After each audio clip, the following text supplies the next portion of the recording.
Hello and welcome to the CultCast, the best weekly podcast from the greatest gosh darn Apple news blog in the world. I'm your host today, Leander Caney, and joining me today we have D. Griffin Jones. Hello, Griffin. Good evening. I tried rewriting the intro to maybe something that would come a little more naturally to you, but it seems like you smoothed it over a little bit to make your own style. I know, you totally threw me off. I was about to, I had my own version, another version, like I was going to say, hey, welcome to the CultCast, the best week-long Apple show you're going to hear all hour long. But then I thought, oh, that's just totally stupid, so I ditched it, and I'm glad I did. Yeah, and we also have Lewis. Hey, Lewis. Hey, and when you said weekly, how do you spell weekly? W-E-A-K-L-Y, of course. Oh, no. That's my, British self-deprecation coming on. All right, so this has been a crazy week. Apple's controversial human interface design chief is out. So's the head of II. It's the biggest brain drain in Apple for decades, and a lot of Apple fans are celebrating. Also, Intel is coming back to the Mac, but it's not the way you think. And another pedantic Mac question that only Griffin can answer. Pedantic. I like your use of the term pedantic, but is it really a pedantic question? I guess we'll find out later. It's not. I don't know if it is actually pedantic, but it's specific for sure. Specific and it's niche. It's niche. Before we start, let's thank our sponsor, which is NordLayer. So thanks to NordLayer for sponsoring this week's show. NordLayer is an easy-to-use and easy-to-set-up security platform for businesses. It provides secure remote access to company resources, enforces zero-trust security models, and protects against cyber threats for teams that are remote, hybrid, or on-site. NordLayer prevents cyber attacks like DDoS, man-in-the-middle attacks, phishing, data leaks, and more with features like two-factor authentication, always-on VPN, kill switches, IP allow listing, and others. There's no hardware, there's no complex setup. It's full control in less than 10 minutes. For business owners, it offers toggle-ready network security, and it helps your business meet compliance and security standards. For IT admins, it offers an easy way to secure remote access to internal systems, and it gives them really granular control. You can control who accesses what, from where, and on which device. It has built-in threat protection that helps you spot risks early. And for cybersecurity conscious listeners, it prevents ransomware, phishing, and malware attacks. It helps you monitor device health, user activity, and network events. It does all kinds of stuff. So this is your last chance to get the exclusive Black Friday offer, 20% off NordLayer yearly plans with the coupon code CultCast-28. This is valid until December the 10th, 2025. You can try it risk-free. It has a 14-day money-back guarantee at nordlayer.com/cultcast. That's nordlayer.com/cultcast with the coupon code cultcast-28. Okay, NordLayer, thanks so much for sponsoring the show. All right, so anyway, Apple's design chief. This is, like a sort of a big blockbuster news this week.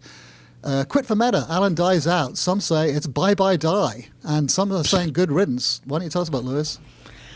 Yeah, I mean, the latest person to walk out the door, Alan Dye. He's been the head of Apple's user interface design thing since 2015. I mean, a long time. He's in charge of a lot of stuff, Liquid Glass being the most famous or infamous.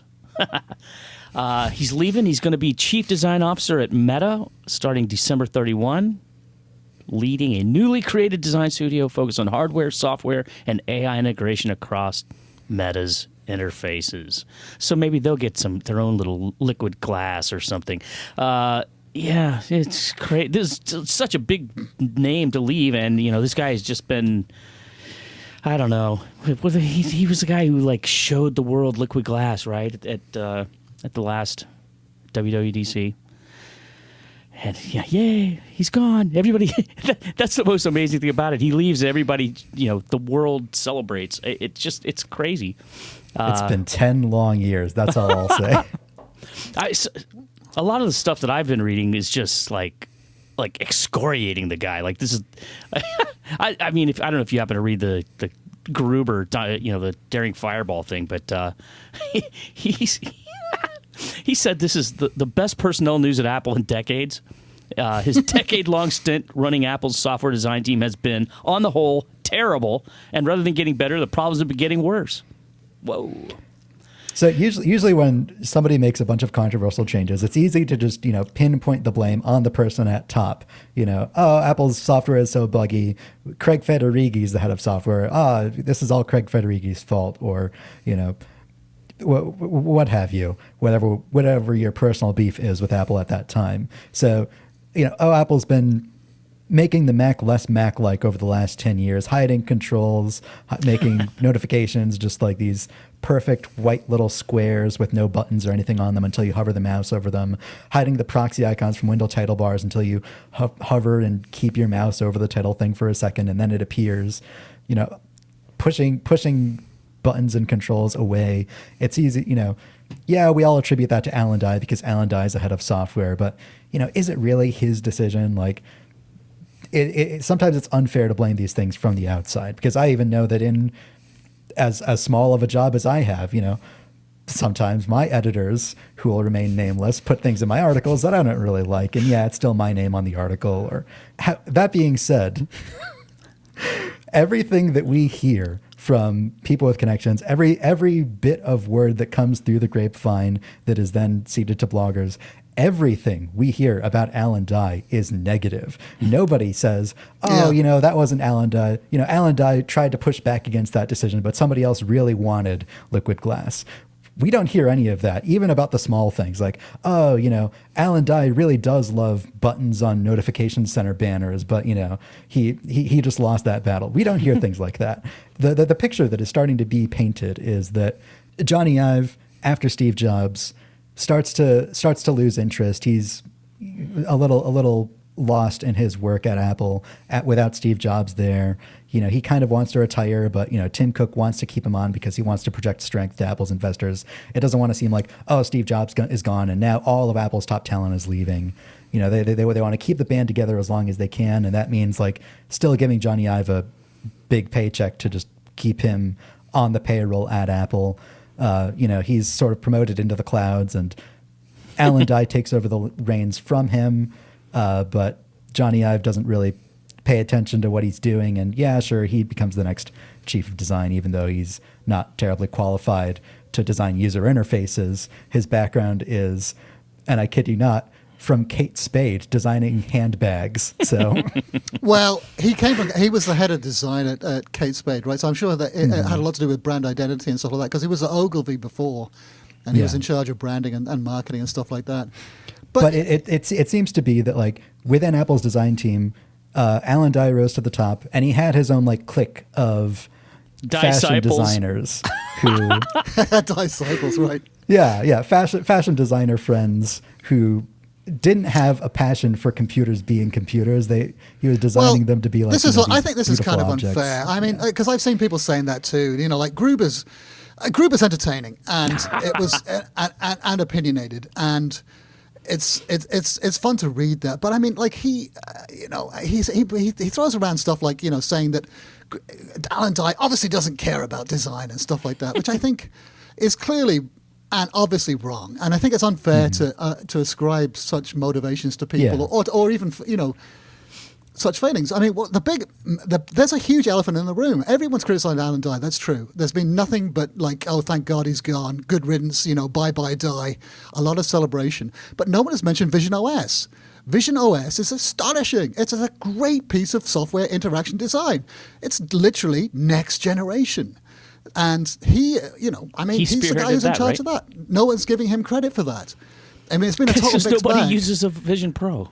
Yeah, right, exactly. That's a big problem. I mean, Griffin and three other people, are the only people who in the entire world who appreciate it. But, I mean, there's been a lot of success as well as a lot of failure too.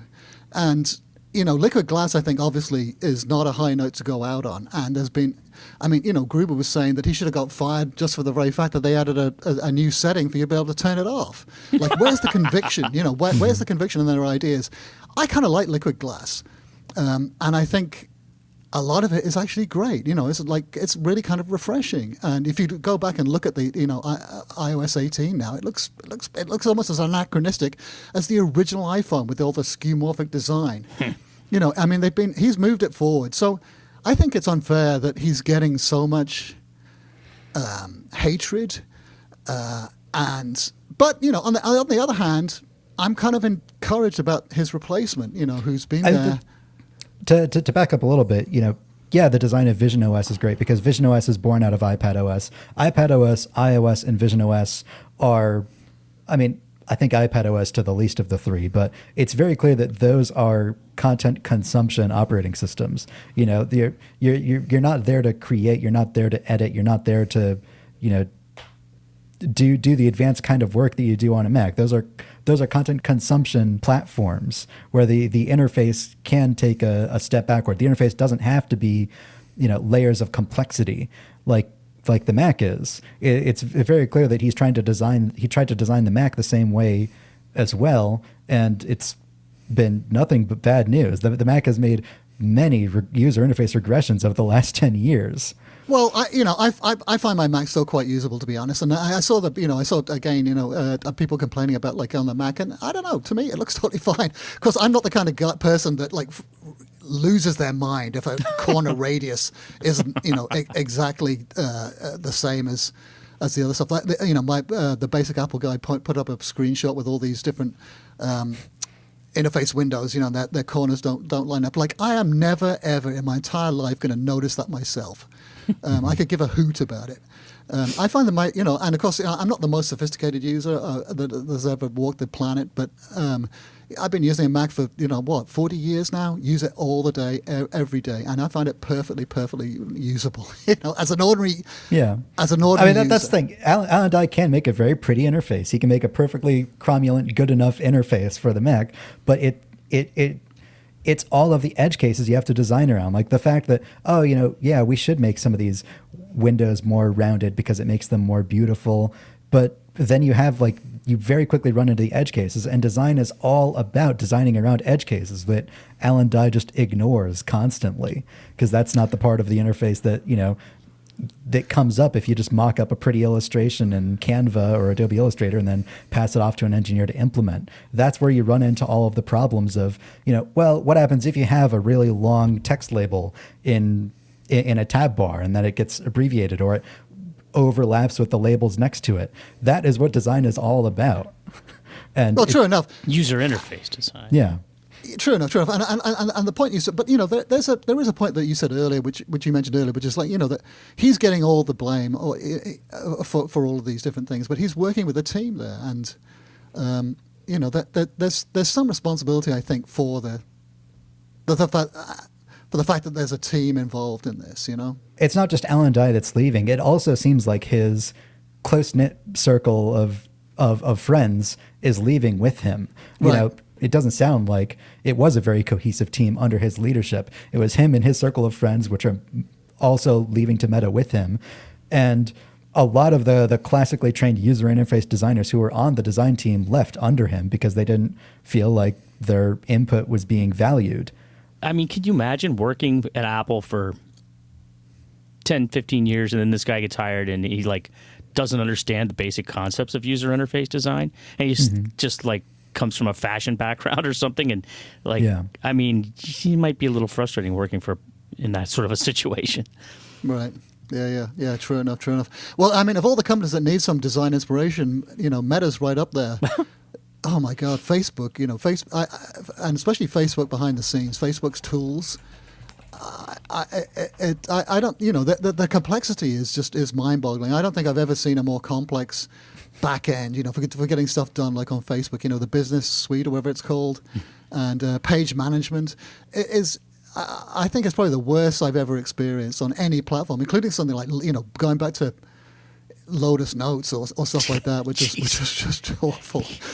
It's, I cannot stand going into Facebook at all to try to get anything done. It's extremely confusing, extremely badly, I think, designed. Terrible. But he's going to be heading up a design studio, but they're talking about its headsets, AR glasses, and what was the other thing?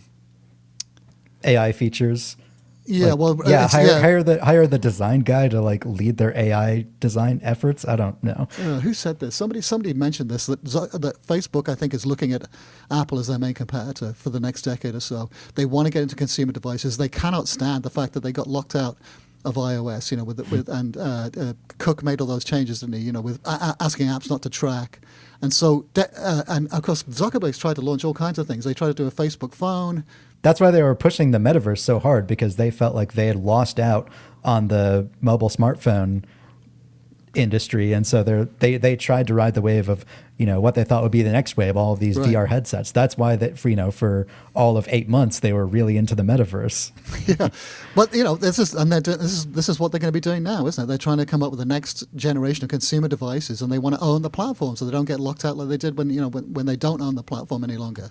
Mm-hmm. And Facebook goes through fits and bouts of deciding they care about design. So hiring the most famous designer in the world, we'll see how that goes. Yeah, well, apparently they've got a lot better recently. I haven't tried the glasses. Have you tried those Ray-Bans? Have you seen those?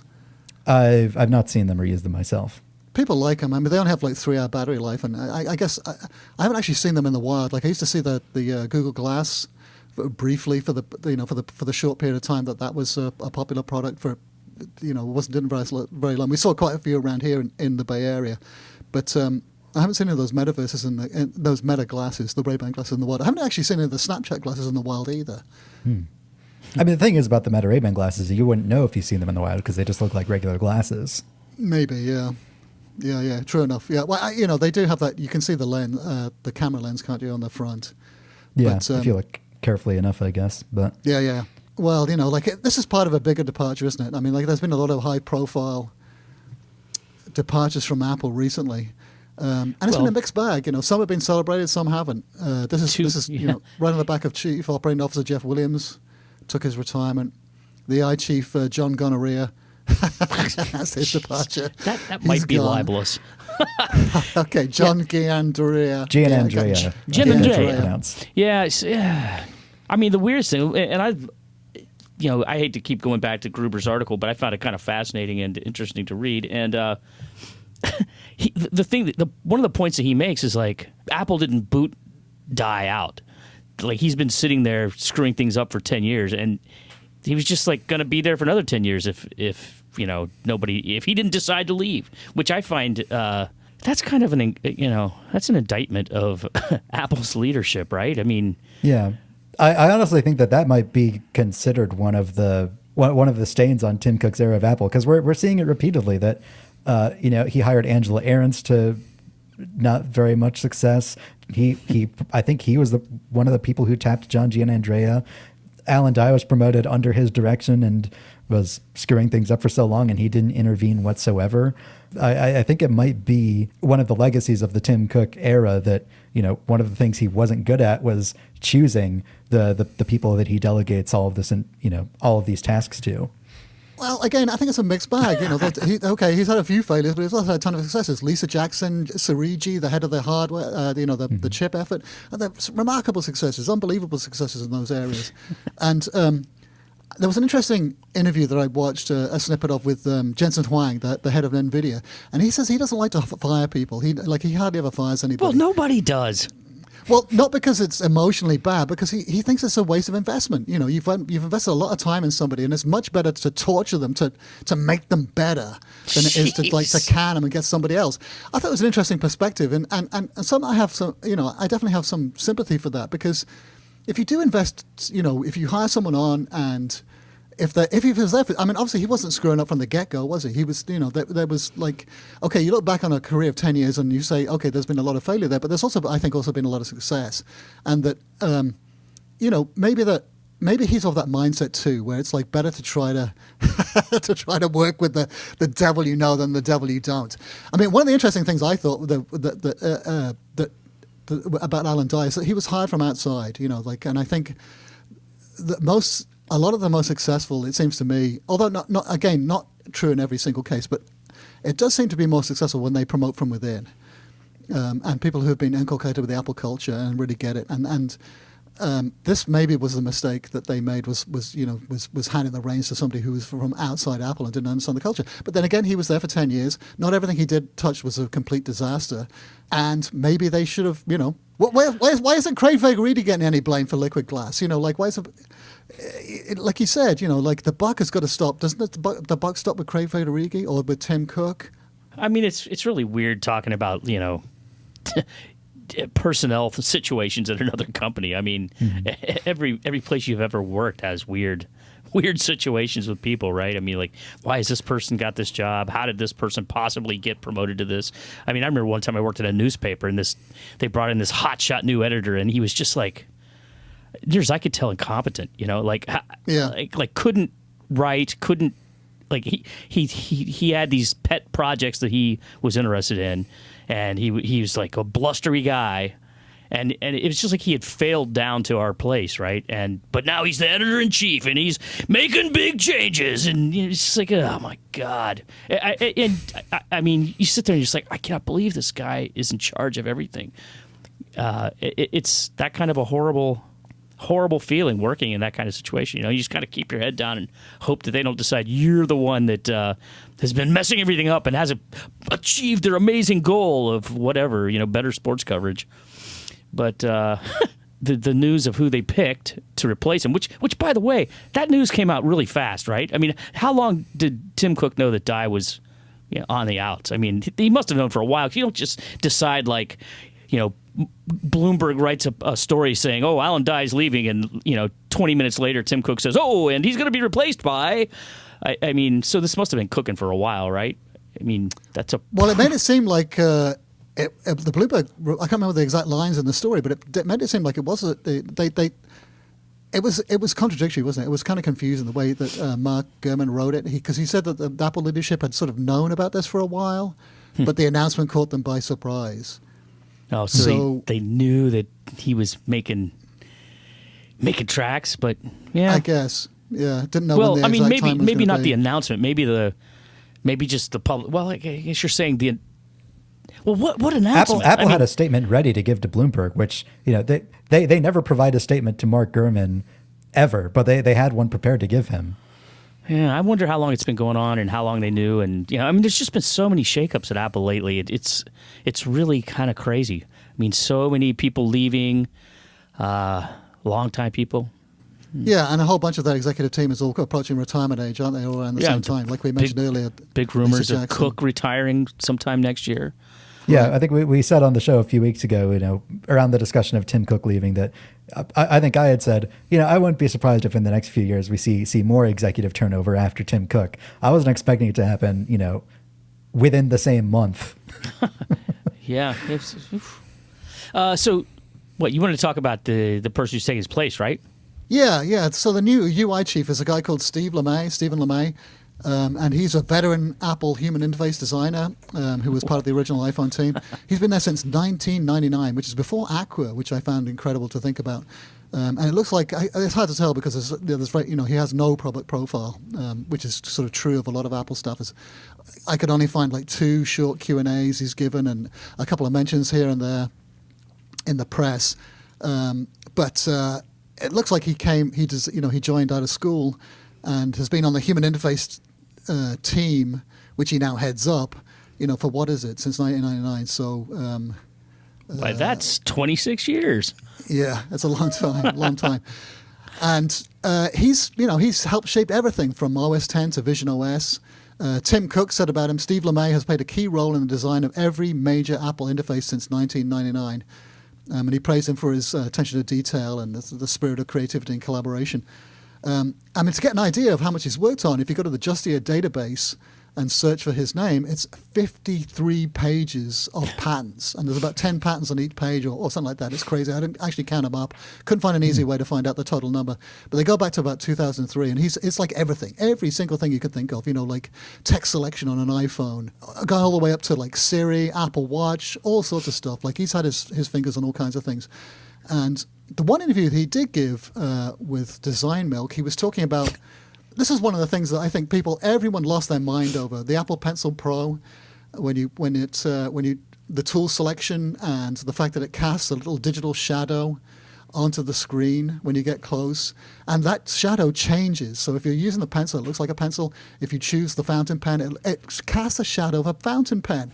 And this was like, I remember people losing their minds over this. Like it was the most delightful thing. Somebody had even found the actual 3D model of the shadow that they use, and it is way more detailed than it needs to be because it's rendered as like a blurry gray blob on the screen. Okay. But then you look at like the model, I don't know how somebody found it in like the resources of the app package or whatever, but like you look at the model that they're using for that, and it looks like, if this fountain pen were featured in a video game for like the PS5 and it needed to have every single surface like precisely mapped, that's the model of fountain pen you would use. But no, that's being used to render like a blurry shadow that most people will honestly barely even notice. Isn't that a great sign? Like Lewis was mentioning this earlier. Here's a guy who sweats the details, like sweats every single detail. And this is, of course, what we expect from Apple. Yeah.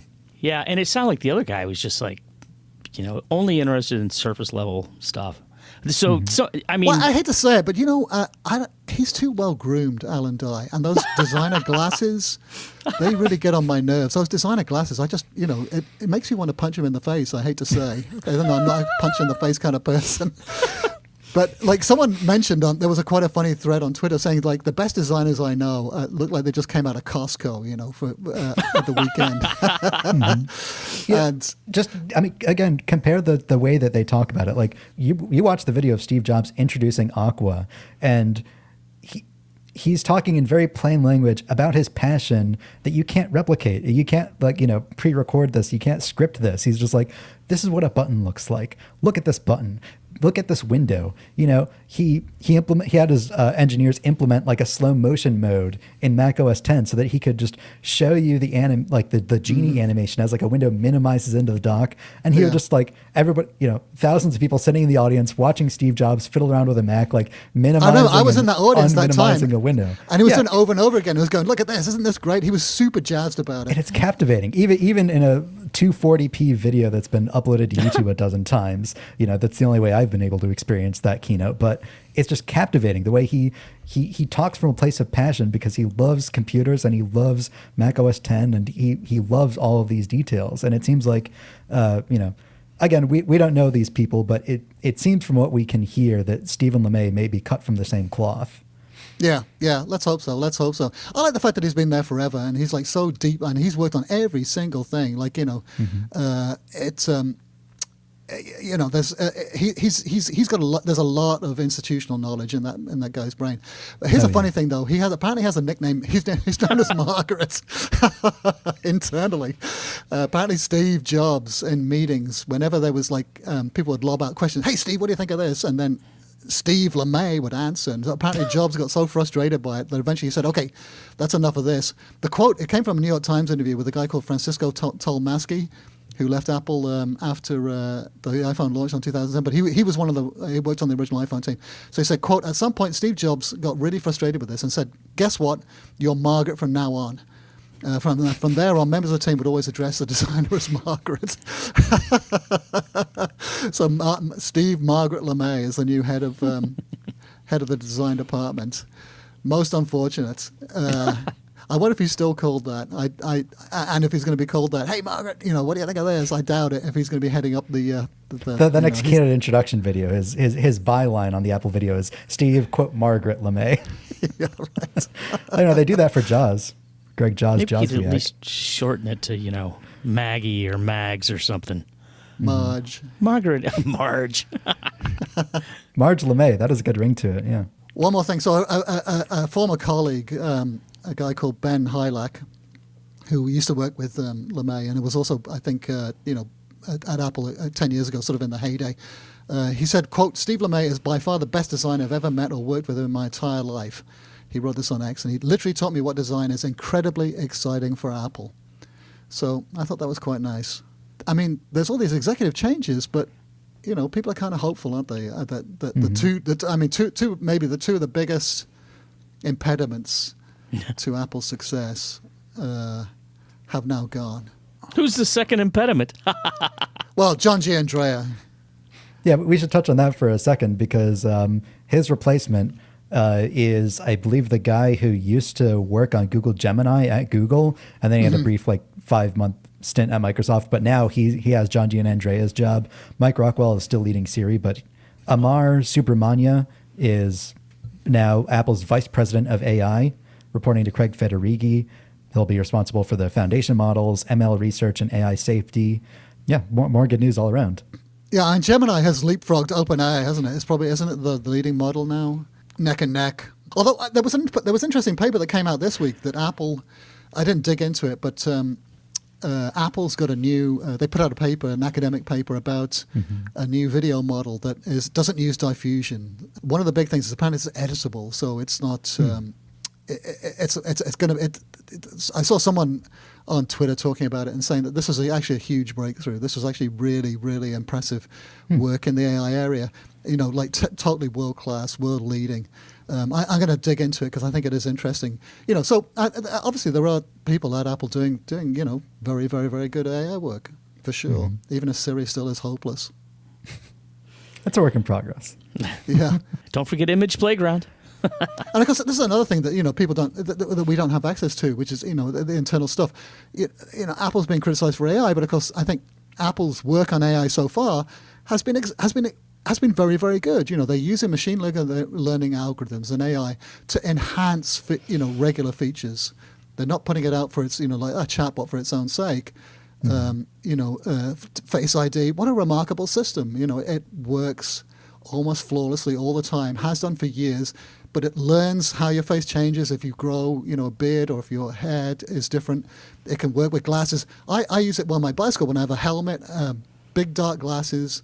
Like half my face it seems to me is covered, but it still works really well. Anyway, and of course it's been across everything that Apple does. Like there's AI or machine learning algorithms. I think on almost every single piece of their software, isn't it, these days? Oh yeah. I think somebody pointed out on Mastodon while we were watching, WWDC 25, and like the first half of the keynote, once they actually start talking about new features, almost all of them have a degree of machine learning, components to them that it's integral to a lot of the new features that are being rolled out in a much more subtle way. And look at the photos up. I was searching for, I can't remember something. My cat, a picture of my cat or something like that. Actually, no, it was more sophisticated. It was more harder than that. I was looking for, I forget what it was, like a car wheel or something like that. And it actually brought it up. I couldn't believe it. All the photos in my huge photo library of this actual thing that I was looking for. That to me, it was almost magical. I couldn't believe that this thing had that capability. And the facial recognition, the automatic tagging, all that stuff that's built into photos, it works really, really well. They are great, great features. Done beautifully, runs locally on your device, privacy. So anyway, the point I was going to make was about privacy and security. Like, this next version of Siri is going to have, if it works, to make it work, it has to have access to your whole digital life. And of course, you've already seen, like, there was some stories about all these personal details leaking out. People are giving their details to OpenAI and to other models, and this stuff is leaking out. Apple its whole brand relies on being able to do this safely and privately.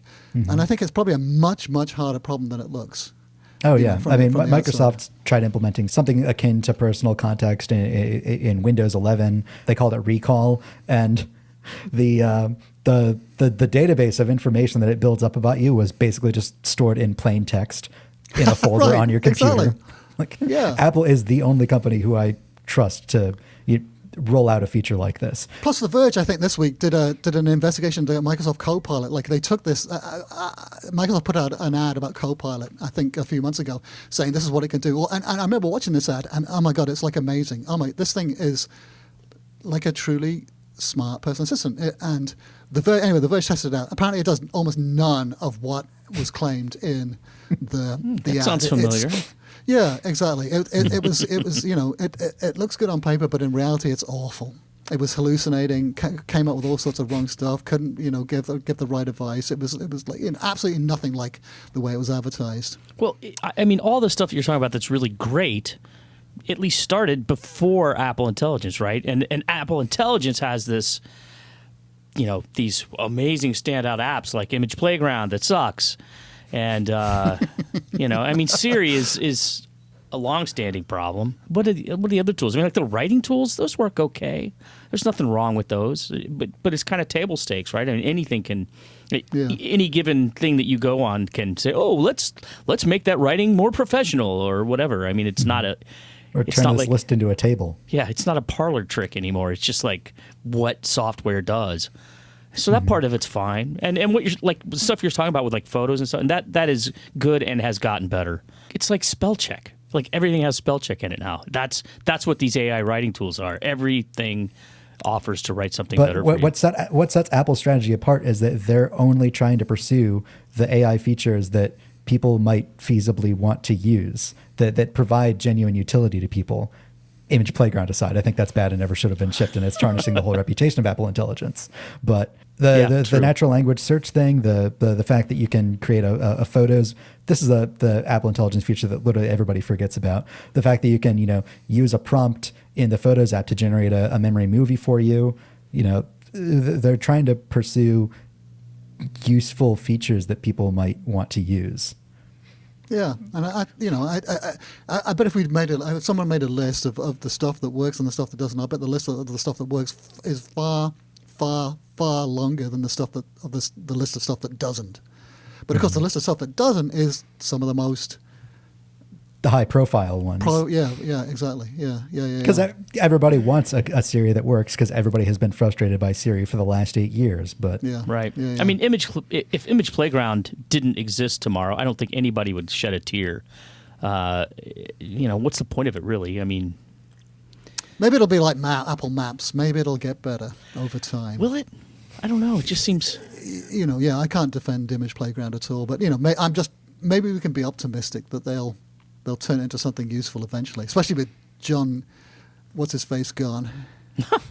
The new guy from Gemini. Let's talk about, here's another funny thing that's coming back, which is totally, totally unexpected. Although maybe it's not, actually.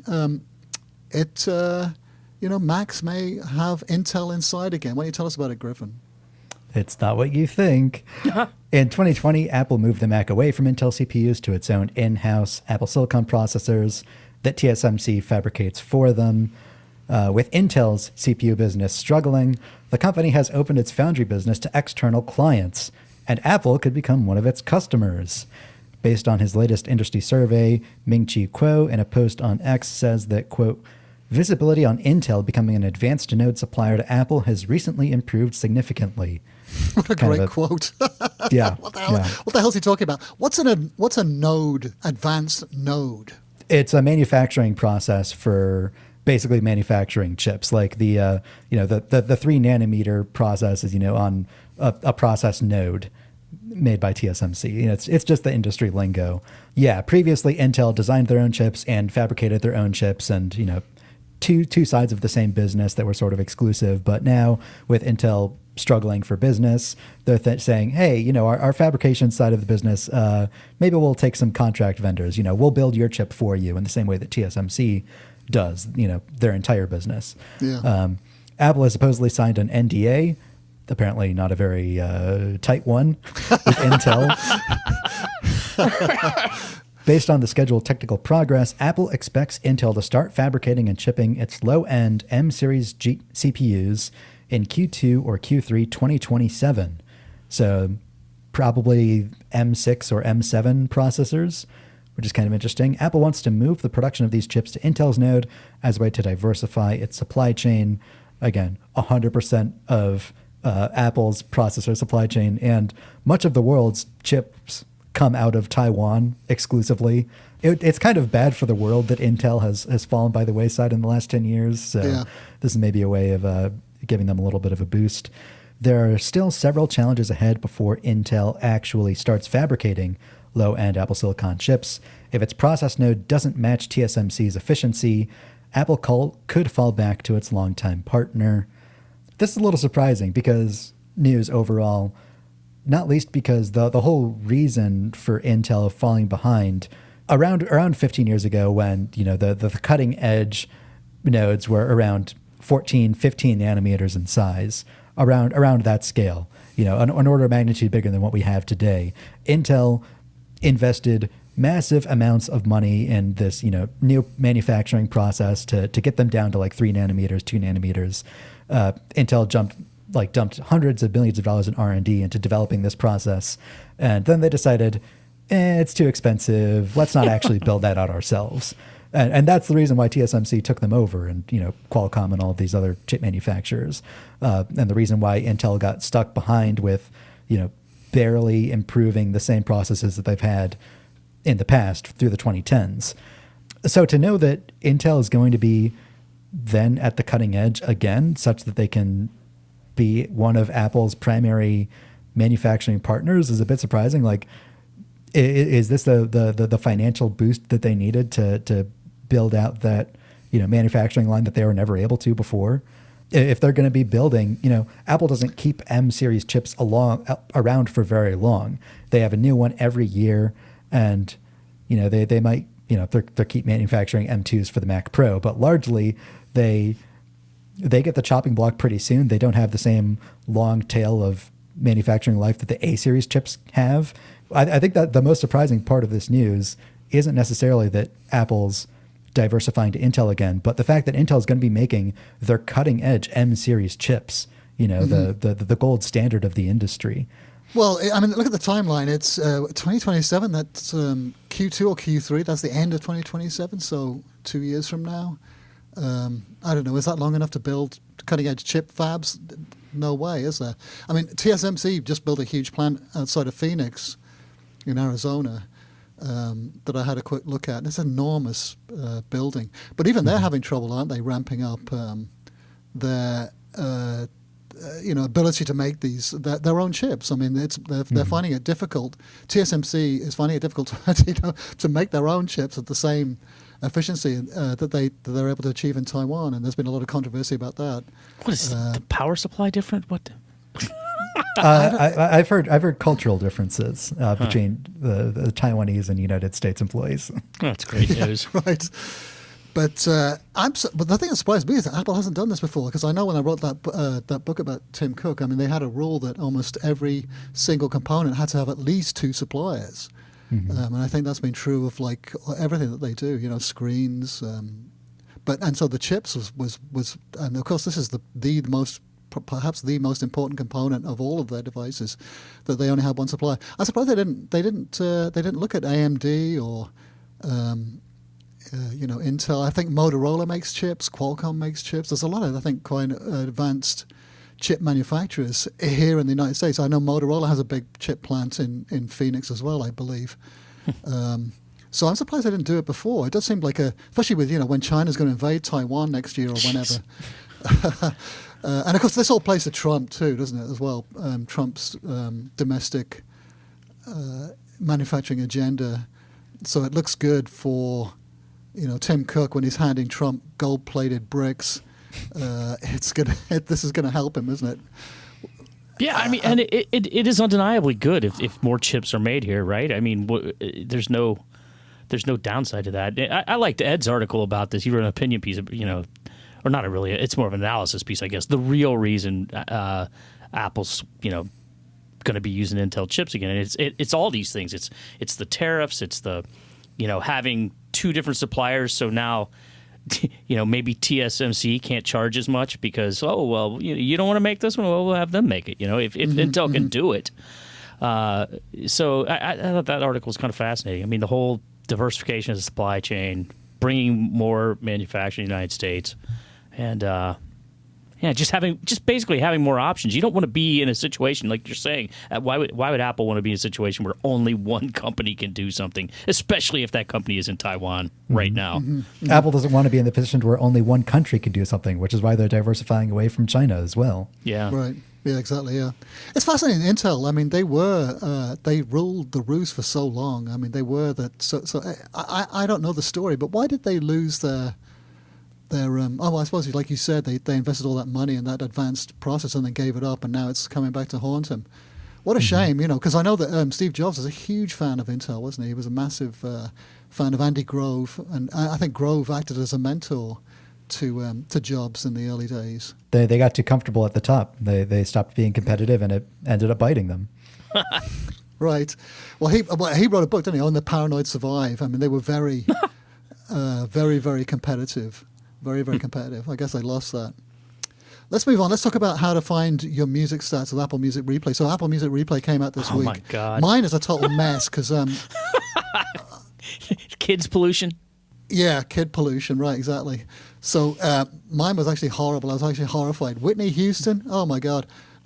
Bruno Mars. How much Adele did you listen to? I can't remember now, but there was almost nothing that I personally listened to. But yeah, so why don't we? This is a huge thing. I don't really understand why everyone makes a huge deal about this every year, but everyone goes bananas about Apple Music Replay. How do you find your stats, Griffin?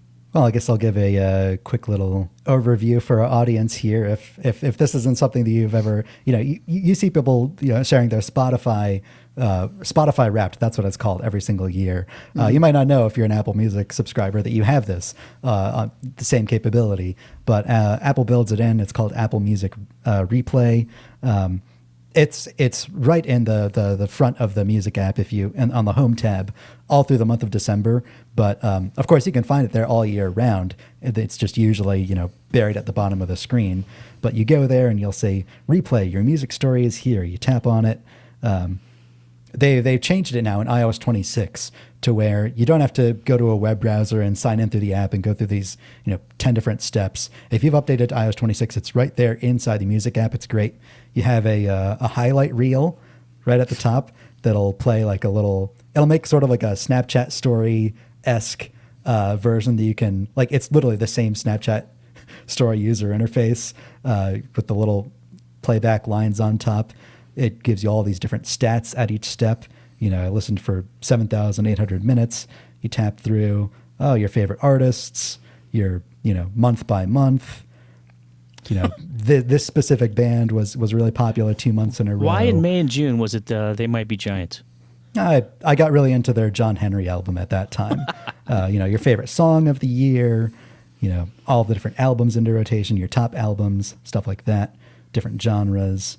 And then it's got like a little thing where you can share at the end. That's the highlight reel. But then they have like detailed stats.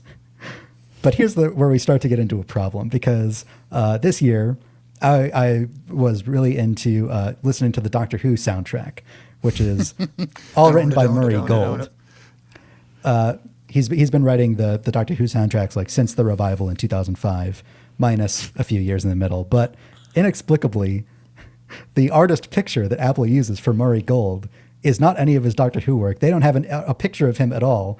They use the album artwork for, apparently he wrote the soundtrack to Hoodwinked 2, an obscure animated movie that nobody remembers and wasn't very good. Weird pick. Yeah, Apple Intelligence failing again.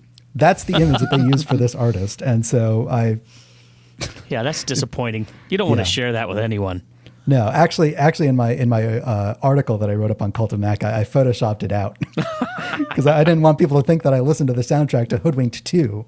You go to his albums, it's like Doctor Who, and then like just one album in the middle, and that's the one they inexplicably Clear outlier. choose. What the hell? Anyways, It's funny you should mention that. I got obsessed with the Doctor Who theme for a little while, and I was playing it over and over again. The Delia, what was her name? is Delia? the Who Delia too? Derbyshire. Which version of the theme? The original Oh my 1965 The original one? one. It sounds amazing. Oh, it does. Yeah. And they did a revamp, didn't they, in about the 70s or 80s? That actually is also great too. You've hit my wheelhouse here. So in 1967 with Patrick Troughton, they added more sound effects on it, and they did that again with John Pertwee, which I believe was the doctor of your childhood. They added more sound effects. Then they added like the sting at the end, like the sort of in the end credits version of it that became really popular, and they used it for most of the Tom Baker era. But then in 1981, they had it completely rescored using a bunch of synthesizers. That one sounds pretty good too, doesn't it? Isn't that a good one? Yeah, I think Howell. That's the name of the guy who arranged that version of the theme. And I really like the 1986 rework of that theme by Dominic Glynn. I'm actually not a big fan of most of Murray Gold's Doctor Who themes. I think the 1986 one might be my favorite. Because my memory of Doctor Who is mostly hiding behind the couch, and my brother's terrified of the Cybermen and all these other monsters that are on that show. Good stuff. I haven't watched it. What's your opinion of the latest Doctor? Was he any good? Ncuti Gatwa, he was really good. Not very good writing, in my opinion, the last few seasons. Okay. I think Peter Capaldi, the 12th Doctor, is the absolute peak. Really? One of the best seasons of television, Series 10. Heaven Sent, maybe the best hour of television ever written of all time. I rewatched it a lot. Peter Capaldi's my favorite. Ncuti Gatwa was pretty good, but and I think that most of his episodes were pretty good as well. But I think that he was let down by the sort of 2-part season enders. Both had the ball absolutely dropped there, and I think that sort of because that's the last thing you see, that'll leave a bad taste in a lot of people's mouths. But really, I think a lot of his episodes are pretty good as well. Okay. Anyways. Apple Music Replay. Yeah. Yeah, you've got your top artists, top songs, top albums. They have a new feature called Replay All Time that is not just your annual replay. It's like a playlist you can add to your library of your top songs of all time since you've been a subscriber to Apple Music, which is a pretty neat feature. I don't know if Spotify has a comparable feature, but it's a playlist you can add. It's automatically updated as your music taste changes over time as you listen to more tracks. But here we get into my second beef with Apple Music Replay compared to Spotify. Apple Music is unique in the sense that you can import your own songs because it's born out of iTunes. Mm-hmm. A lot of the songs that I listen to are not registered with Apple Music. And a lot of the songs that I listen to that should be on Apple Music don't match up. I have a lot of Beatles albums that I imported, 15 years ago, Driftless Pony Club albums that I downloaded and later bought properly that are still not correctly matched in Apple Music. So all of those albums aren't given the right amount of representation in my library. The Beatles are much further down on the list than they really should be. The Ohio University Marching 110 music that I listen to. Oh my God. Isn't represented at all because it doesn't know that exists. So it's not really representative of my library. I see Adele is Adele is popping up on your list. Oh yeah. I don't know if I would recognize an Adele song if I heard it. Oh, she has a come very on. unique style. You surely would. Would I? Yeah, you must have heard of her. I mean, she's ubiquitous. Of course, I can't think of one now, but Well, where? How? Why? Why would I hear it? On the radio that nobody ever listens to? When was the last time you listened to the radio? Never. Oh, I listen to the radio, the London radio, all the time. I see. Yeah, you see, so all those stats are kind of cool, but it's always what I always find every year. It's like, oh, here's one song, and it's like, yeah, I listened to it 30 times because I was trying to learn how to play it. It's like it's not really. I don't really want to hear it anymore. Like this year, I played in this musical, and so what's it called? The guy who hated musicals or something like that. And so that's like in the top. Like I got one of those things. Like in March, you listened to this 900 times because I was just trying to cram and learn all this music. But That's I don't kind know. of specific. It's not really super. I don't think that's a problem that a lot of people share. Well, I mean, if you're except a musicians. musician, but you scroll down to like my top songs on Apple Music Replay, and towards the bottom of the list, it's like you only listen to this song is in your top 10, but it only registers as me listening to it like 14 times. I know for sure I listened to some of these songs way more than that. I don't know why it's not counting. So Apple Music Replay is kind of interesting, but not. I don't know how much stock I put into my results specifically, because I also do a lot of listening on the Mac app. I don't know, and with how buggy that is, I don't know if anything I listen to actually contributes to that whatsoever. So who knows? But I'm curious, what is your top 3 artists, albums, songs? This year, I believe it was Steely Dan was the number 1 artist, and then I think that stupid guy who didn't like musicals came up. I can't actually remember, and of course I can't look at my phone right now because I got to using it for the webcam. But I don't know. Mine doesn't make any sense because, like I said, the problem is on my account is attached to our kitchen home pod, and which the kids and my wife use. Oh no, I've set it up. I was just curious if Apple Music Replay is available on the Mac app, and I clicked on it, and then it opened a link in the web browser. So. This is your replay. Yeah, that's I don't know, great. man. Really great job there, Apple. I constantly irritated by the Apple Music app, and trying to import songs and stuff like that. It's just really hard. Never makes sense. It's constantly like you share a playlist. Oh, well, now we'll delete everything from the thing because you try to share it. It's the whole DRM aspect of it still drives me mad after all these years. Mm-hmm. You know what? I also about the replay thing. I mean, I didn't find the presentation of the things to be particularly, good looking. It looked kind of like 1996. Did you think it looked good? It just looked. Oh, Alan Dye! Alan Dye does it again. He probably had his fingers all over this. Even if you just look at the very first thing on there, it says replay your music. Okay, well, this is pretty specific, but the fonts are like so close in size, if they're not exact. It looks like a sentence, replay your music. Why not make that word replay bigger? It's laid out, replay, all caps, one line, your, capitalized, one line, and then music story is here like lowercase.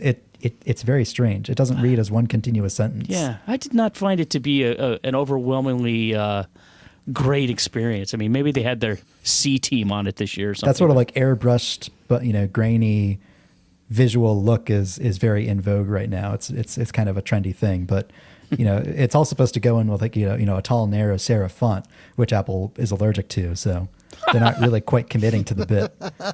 Listen to you nitpickers. I thought it looked quite nice. We sweat the detail, Andrew. We sweat the details. Yeah, right. I thought, it's pretty good. When you was looking at all those animations, I thought, they look really good. Maybe Alan Dye, is getting disparaged. I'm curious if this happens to you. So I do this just fairly frequently. I say to Apple Music, hey, play music by XYZ. And sometimes it'll play like, hours and hours of it, right? Other times it'll play like only 3 songs and then start switching to some other artist that's not even related. I'm like, what is going on?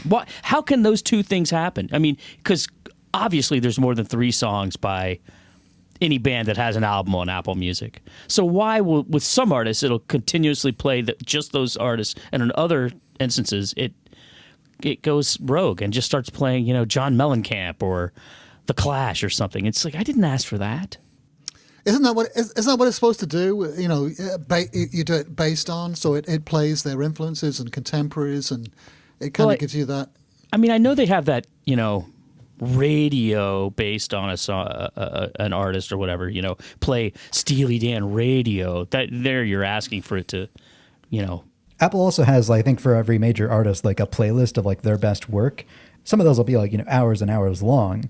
I think if you ask the voice assistant to play their music, that's where it should draw from. But clearly it isn't doing that. It loads up, 3 top hits, and then it goes to their regular infinite play similar music thing. And then it's just choosing stuff clearly like way outside of their wheelhouse. I just can't figure out why that happens. I mean,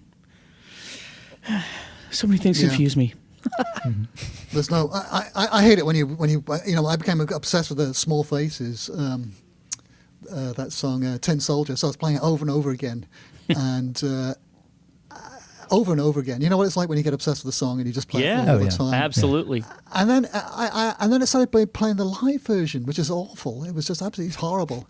And this is a song that I must have played about 50 times in short succession. And then all of a sudden it's like, no, we're not going to play that version. And my wife was always complaining about that too. She asked for a specific song by a specific artist, and then it gives you a cover by some other artist or whatever. Lander, I see on your Apple Music profile that you're listening to Dr. Seuss's The Grinch original motion picture soundtrack. Oh my God. I have not honestly listened to that. How does that show up? I'm looking at your Apple Music profile. You have 2 playlists, Apple Watch Music and Reggae. What? How do you see it? If you go to the home tab of the music app and then you tap on your icon on the top, that'll take you to your profile. Well, how do you see mine? Is it public? Because I'm friends with you on Apple Music. I'm following you, and you have your profile public. Oh, you're being stalked. Yeah. My God, you actually have quite a lot of followers. Do I? Yeah. Oh my God! Simply the Best, Tina Turner, David Bowie. The Bangles Essentials, BBC Radio 1, and then Dr. Seuss's The Grinch, the Illumination Entertainment version. Well, that's because I was ranting about my wife about something this morning, and so she said to quieten me down, she ordered the HomePod to play the Grinch. I'm the Grinch, right? So. Links to all of our Apple Music profiles will be in the podcast description. Great news. Oh, wow. I didn't even know you could do this. I better just clean this up. Yeah, my list was like, it doesn't make any sense. The number one artist is the Pointer Sisters, and then followed by the KLF with I've lost it now, but it had the KLF. I can't remember playing any. I played one KLF song, I think. It's right. The TARDIS one, I think. earlier this year. What is with you, this doctor? Oh my God. It's the greatest television of all time. That's the deal with it. Wow. I'm having flashbacks to when I worked at Wired and I had to read all these stories about Doctor Who, and I just I tried to like the show. I could never do it. All right, let's talk about this week's question, which comes from Brad via email. And Brad says, I really liked your piece on Cult of Mac concerning customizing Mac folder icons, which is already something I played around with. After hearing you're a graphic designer, I wonder if a quirk that sent off my OCD bothers you as well. Are there any similar customization options for the generic and seemingly random Safari bookmarked favorites icons? These drive me nuts. I played around with GitHub software such as Faveman, but it's so overly complicated and unreliable. Thoughts? So he's not terribly specific here, but I presume he's referring to the favicons in the bookmarks bar. The bookmarks bar, which you can turn on, adds a bunch of row of bookmarks underneath the sort of between the address bar and the tabs and all that and the rest of the browser interface. I used to use the bookmarks bar, but it must have been around, I think, Mac OS 10 Yosemite when they did the first major Johnny Ive redesign of Mac OS. I've sort of adopted the philosophy of I want to make the browser as minimal as possible.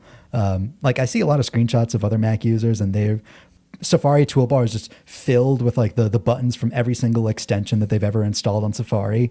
As soon as I add a new Safari extension, I customize the toolbar and I take it out because I just find it annoying. Like, no, I don't need a vinegar button to be there for every page that I visit. Honestly, sometimes I go through fits where I even take off the back forward buttons.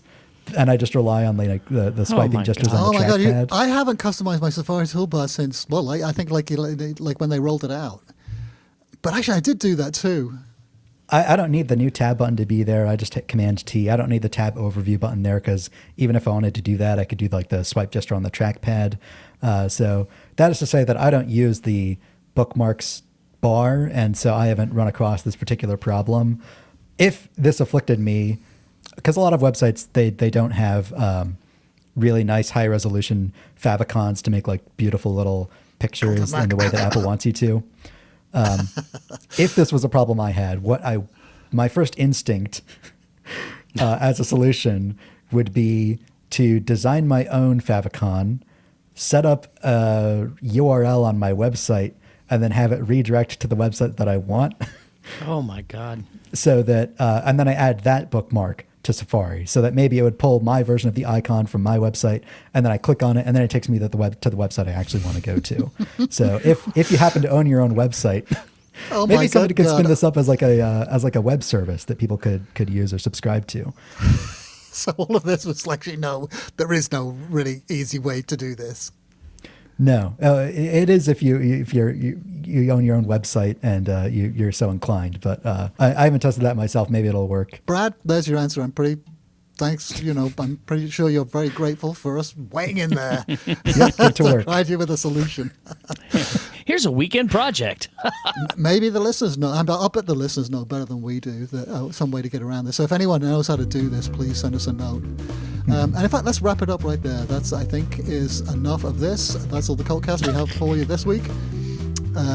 If you want to follow along, Lewis is on Twitter at Lewis Wallace, Griffin's on Mastodon at DGriffinJones, and I write the Cult of Mac newsletter every day, which is at newsletters.cultofmac.com, so please subscribe to that. It's actually a good newsletter. So send us a text link. Goodness gracious me. Send us a text using the link at the top of the show notes or in the YouTube comments and ask us a question for the show. Also, give us any advice about Safari bookmarks. So that's been the CultCast. Thanks very much for listening. We'll see you all next time. Have a bloody fantastic weekend. Goodbye. All right, great. Does anyone? Sorry, did I wrap it up too fast there? I took some things out because it seems to stumble you and trip you up every time.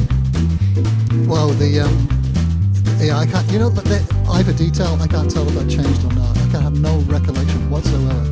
New episodes of the CultCast come out every Thursday night. People already know that. It just comes out when it comes out. We don't need to say it. Right, we've been saying this stuff for years. All right, cool. So, yeah, look at the time.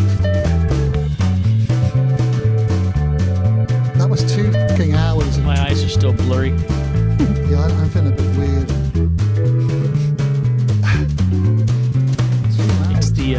It's the hypothermia. Oh God, day in 1991 when Apple debuted. Wait a minute. What did you say? What was the typo? The date that you mentioned in the newsletter? I think it was in the newsletter a few days ago. It was about the Apple III, and you said 1991 instead of 1981. I did not go and fix that immediately.